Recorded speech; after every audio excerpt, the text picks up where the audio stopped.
அதிகாரம் 16. சிம்சோன் என்னும் பெயருக்கு சின்ன சூரியன் என்று பொருள்.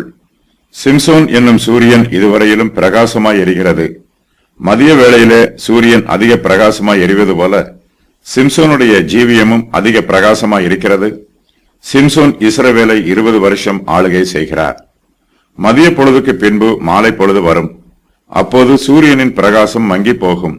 அதுபோலவே இப்போது சிம்சோனின் பெருமையும் மேன்மையும் மங்கி போகிறது.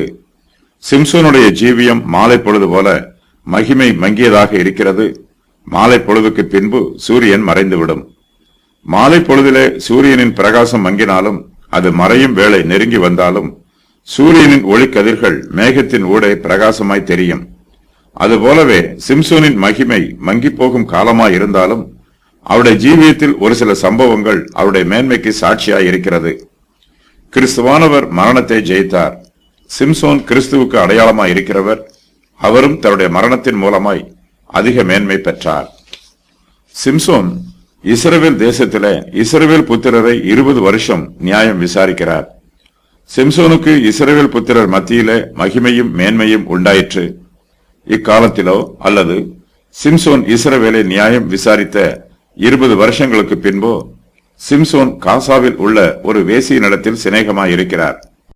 காசா ஊரார் சிம்சோனை பிடிக்க வந்தபோது சிம்சோன் அவர்களிடமிருந்து தப்பிக்கிறார். சிம்சோனுக்கு கிடைத்த மேன்மையினால் அவருடைய இருதயத்தில் பெருமை வந்திருக்கலாம். அவர் தன்னுடைய நசரேய விரதத்தை மறந்து தனக்கு இஷ்டமானபடி தாறுமாறாய் ஜீவிக்கிறார். சிம்சோன் தன்னுடைய மாம்சத்தின் இச்சைகளுக்கு முக்கியத்துவம் கொடுக்கிறார். சிம்சோன் மறுபடியும் தெலீலாள் என்னும் பெயருள்ள வேறொரு ஸ்திரீயோட சிநேகமாய் இருக்கிறார். தெலீலாள் சிம்சோனை வஞ்சிக்கிறார். சிம்சோன் தன்னுடைய காம இச்சையினால் அவளோடு சிநேகமாய் இருக்கிறார். சிம்சோனை பிடிப்பதற்கு பெலிஸ்தர் தெலீலாளை ஒரு கருவியாக பயன்படுத்துகிறார்கள். சிம்சோனிடம் மகாபலம் இருக்கிறது.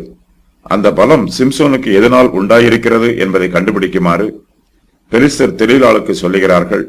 இதை செய்தால் அவளுக்கு வெகுமதி கொடுப்பதாகவும் ஆசை வார்த்தைகளை பேசுகிறார்கள். சிம்சோனுடைய மகாபலம் எதனால் உண்டாயிற்று என்னும் ரகசியத்தை தெலீலாள் வஞ்சகமாக கண்டுபிடிக்கிறாள். சிம்சோனே தன்னுடைய வாயினால் இந்த ரகசியத்தை அவளுக்கு சொல்லுகிறார். பெலிஸ்தர் சிம்சோனை பிடிக்கிறார்கள்.